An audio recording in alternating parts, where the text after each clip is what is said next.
Во ім'я Отця і Сина, і Святого Духа. Христос воскресе! Нині особлива неділя, в якій відкривається перед нами унікальне чудо ісцілення сліпорожденного. Не просто ісцілення, як ісціляє лікар, коли чоловік поразить око і роблять операцію і приводять його знову до зрення. Сьогодні чудо особого порядка. Сліпорожденний євангельський взагалі не мав яблучок очних, впадини були. Ісус не просто ісціляє його від болезні глазної. Господь перед людьми создає із брення земного, з глини і з слюни очі. Публічно, увидівши сліпорожденного, апостоли уточнили, хто согрішив, батьки його або він сам. Ісус міг він повісти, що наші болезні за наші гріхи. Но тут був особий момент. Не він не согрішив, не його батьки.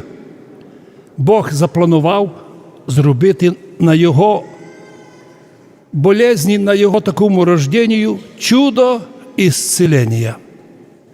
Господь перед людьми бере глину, змішує слюну, розтирає і закриває впадину тою глиною, буквально, як тот горшечник, котрий із глини горшки ліпить. Вималював йому, вигладив око і одно, і друге. Буквально яблучка вклав, глиняні впадину і сказав: іди помийся. А той пішов у Силамську купель, помився і вернувся зрячий. Оскільки було удивлення в людях. Його друзі казали, це він. Другі казали, ні подобний. А він сам казав: да, я тот сліпорожденний, тепер вижу. Виясняли, як то було, починається слідство. Наконець повели його до книжників фарисеїв. Це нека секта. Одні не вірували в воскресіння, другі взагалі не признавали в Ісусі Месію. Книжники і фарисеї – така собі група безбожних людей, у котрих мировоззрення бути безбожними. Це люди, котрі слідкують за народом, щоб, случайно, народ до церкви не пішов, щоб релігійна програма по телевізору не була дуже довга, щоб після програми, після проповіді по телевізору якусь концертну програму дати, бо люди розвіяли Слово Божє. Книжники і фарисеї – то часть людей, часть любого общества, котрі взяли на себе місію робити людей сліпими, такими, як і вони, сліпі книжники і фарисеї. І от привели його до цих мудреців, і ті почали розслідування. І як ото було, що він зробив, а хто тот чоловік. Він каже: я знаю, ім'я йому Ісус, але я його не впознаю, бо я сліпий був ще, коли він мені зробив брення. Наконець, коли його дуже мучили, додівали і батьків визвали, цілу війну робили. На вулицях бігали бойовики, били всіх людей, хто посміє Ісуса признати за Месію, били, угрожали, страха наганяли на народа. Може, хтось скаже, то було 2000 років, то не інтересно. І вчора так було. Бігали хлопці в масках по вулиці, страха наганяли для всіх, хто посміє ложь книжників і фарисеїв подати сумніву. І от перепужені батьки предали собственного сина, ведь могли повісти: родився сліпий, получив зрення від Ісуса, віруємо в Ісуса Христа. А що вони сказали? Ми знаємо, що то наш син, знаємо, що сліпий родився, тепер він став зрячий, а як тося стало, не знаємо. Не звідайте нас, самий возраст має, його звідайте. Євангеліст підчеркнув слабость батьківську. Ця слабость батьківська много раз, і ми її бачили, коли в школі дітей вчили различним дурницям, а батьки не мали смілості сказати: «Стоп, наших дітей этому не учіть. Якщо математика, так математика, фізика, так фізика», а не вигадувати различні атеїстичні теорії, нав'язувати дітям. Батьки предали сина. Но він оказався сам особливо бойовий. Чому? Поки він був сліпий, він був безпомощний і залежний, но став зрячий. Тепер він став їм в очі і сказав книжникам, фарисеям: «Та що тільки не звідаєте? Може, ви учениками хочете його стати?» Тут він задів їх за живоє. Вони в злобі склацали зубами і сказали: «Ти його ученик, того Ісуса. Ми Мойсеєві ученики. Ми знаємо, що з Мойсеєм Бог говорив, а відки Ісус прийшов, не знаємо». І от апогей, тобто вершина сьогоднішнього Євангелія в словах сліпорожденного. Ото й дуже дивно, книжники і фарисеї, і професора, і академіки, що ви не знаєте, хто такий Ісус, а Він мені, сліпорожденному, відкрив очі. От віка не чути, щоб сліпому, котрого яблучок не є, а мені Господь создав очі. Ето Творець міра. Колись Він так создавав цілого чоловіка. Нині создав перед людьми яблучка очні, котрі мільйонами нервних соєдинень зв'язані з мозгом. Вот унікальність творення Ісусова в нинішній день. Вот чому сказав Господь, щоб на цьому сліпорожденному явилося чудо Божє. Вопрос ми задаємо деколи самі собі. Чому Господь, ісцеливши сліпого, сліпорожденного, допустив, щоб його так мучили книжники і фарисеї? Ето сліпорожденний мусив позирати телевізори книжників і фарисеїв, програми книжників і фарисеїв, вислухувати їхні теорії атеїстично-безбожні, відношення до науки не маючи, як і самі книжники і фарисеї до науки відношення не мали. Чому так Господь допустив? Відповідь проста. Щоб іспитати віру сліпорожденного, котрий во Христі став зрячий. Ведь і ми з вами, якщо ми прийняли крещення во ім'я Ісуса Христа, і Бог нас зразу з крещення взяв на небо, откуда би Господь видів наші подвиги? Но Бог нас лишив туйка. Ось ми виділи телевидение книжників і фарисеїв пустое, ложное, ненауковое, котроє відношення ні до науки, ні до правознавства не має. Но ми повинні це видіти, чути і остатися вірні Христу, а мудрості або лжемудрості книжників і фарисеїв откинути. От чому Господь, після того, як намучили того сліпорожденного, який вже став зрячий, так його намучили всі, вгрожали йому, вигнали його вон. Вдумайтеся, сліпі книжники і фарисеї, професора і академіки виганяють видящого вон, а сліпих пригортають до себе. Продовжають через телебачення, через інформацію людей осліпляти, бо їм легше було маніпулювати сознанням. Но що зробив сліпорожденний?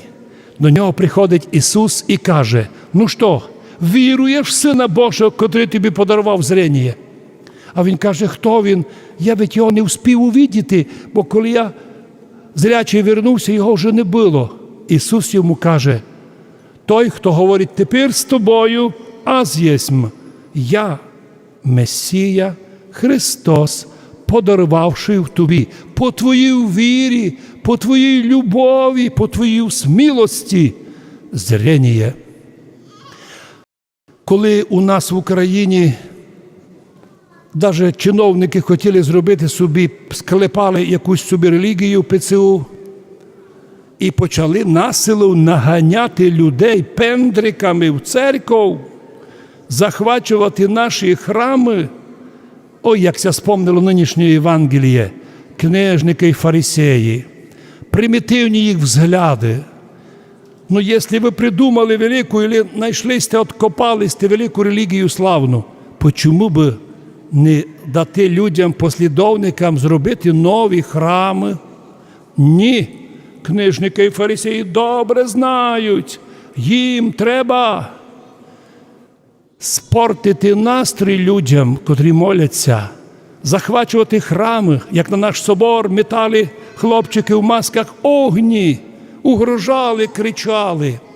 Це маленькі безбожники, це маленькі сатаністи. І личко не вказали, бо тоді підпадають під суд. Но головне, що тут мір наповнений мерзостю книжників фарисеїв.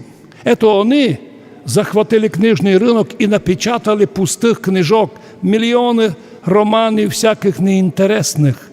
А Божих книжок так тяжко знайти. Хоча, слава Богу, силами церковних людей унікальні книжки даються, появляються нові канали інформації.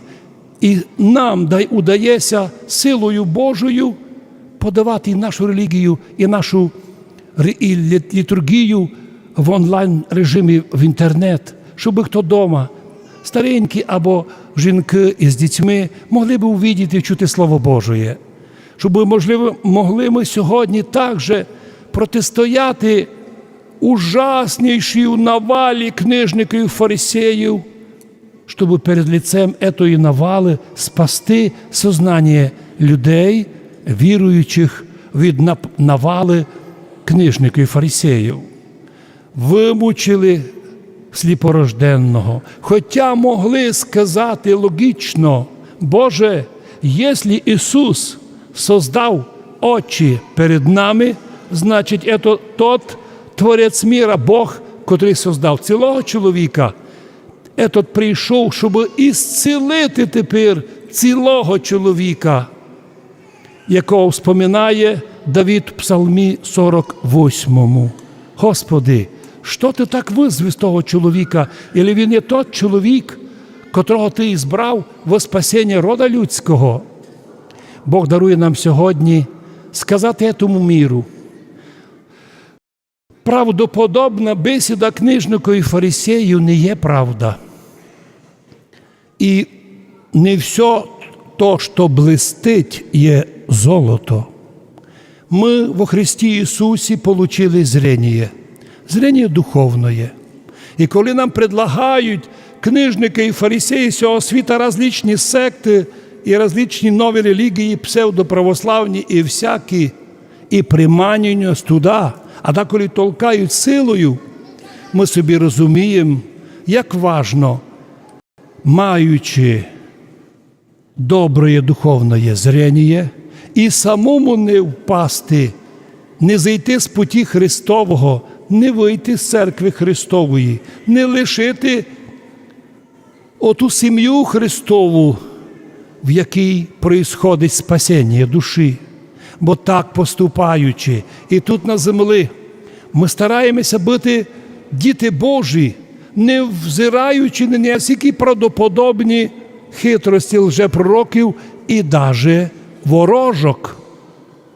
Ми часто чуємо, ворожка до церкви ходить, заряджається від ікон, а потім ту енергію роздає своїм жертвам. Неправда. Ніяка благодать не касається ворожки.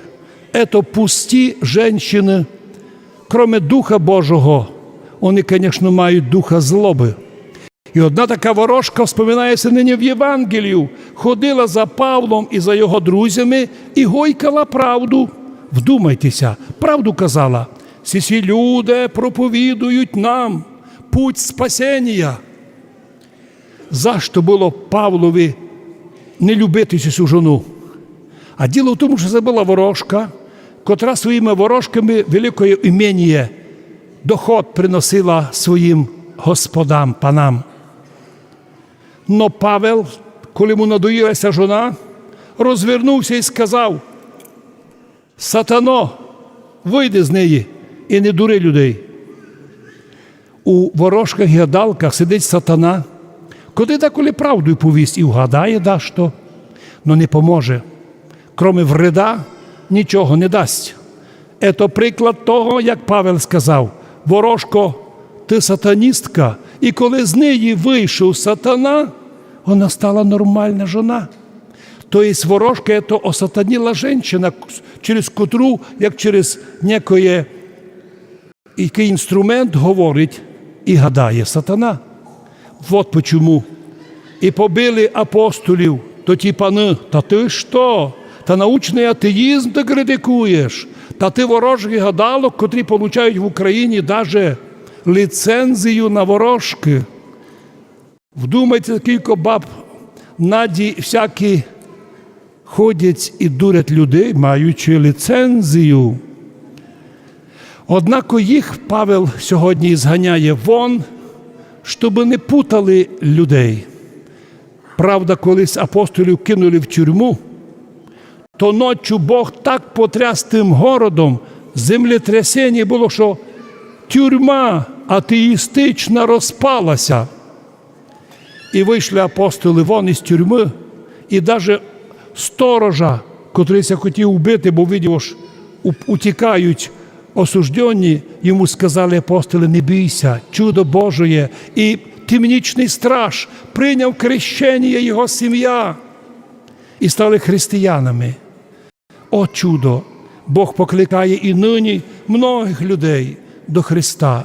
Важно розуміти, що найліпше знайти путь Христов і стати християнином, якщо обійти хитрості книжників і фарисеїв. Ето за них казав Господь апостолам і нам: «Якщо ваша праведність не превзойде праведності книжників і фарисеїв, праведності такої внешньої, не войдете і ви у Царство Божие». Щоб ми не підпали під суд книжників і фарисеїв, біймося і самих книжників і фарисеїв, і їхнього духа, їхньої закваски, їхнього маніпулювання. Бо, будучи вірними Христу, маючи зрення від Христа, ми тут на землі зрячі, маючи правильне міровоззрення, світ, огляд, маючи правильний погляд свій, ми тут на землі починаємо рости духовно, возростати в силі Христовій, возростати по образу Христа, а у вічності разом зі святими, котрі теж отримали зрення духовне від Христа, зможемо наслідувати Царство Божоє, Царство зрячих, Царство благословенних Божих людей. Амінь. Христос воскресе!